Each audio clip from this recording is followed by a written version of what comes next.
Les écoles d'Épinay-sous-Sénart, reçoivent, beaucoup d'enfants en situation de handicap. En tout cas, de plus en plus sont diagnostiqués et il y avait une volonté aussi de former un petit peu les enseignants, aux problématiques du handicap et à l'accueil de ces enfants.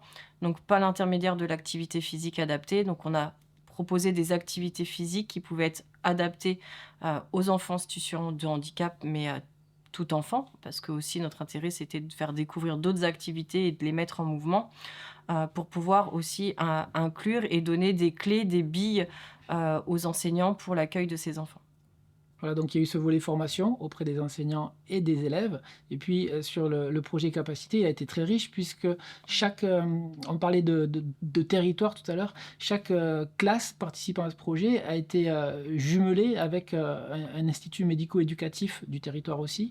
Et c'est là que Aude a joué un rôle important puisqu'elle allait solliciter, c'est elle qui avait les contacts avec les IME qui ont pu être sollicités pour pouvoir créer un réel partenariat et un réel jumelage avec des classes. Donc là, ce projet d'éducation civique et morale prenait tout son sens, puisque effectivement, il y avait ces temps de pratique commune, mais il y avait aussi des temps de rencontre qui étaient totalement organisés par les classes. Ça pouvait être sur un volet artistique ou autre, des rencontres littéraires. Et donc, il y a eu un lien qui s'est fait assez vite dans l'année, et avec comme point d'orgue quand même cette semaine paralympique, tout début mai 2024, donc sur un timing très précis où tous les élèves qui avaient participé au projet, CM1, CM2 et IME mélangés, ont pu participer à des Olympiades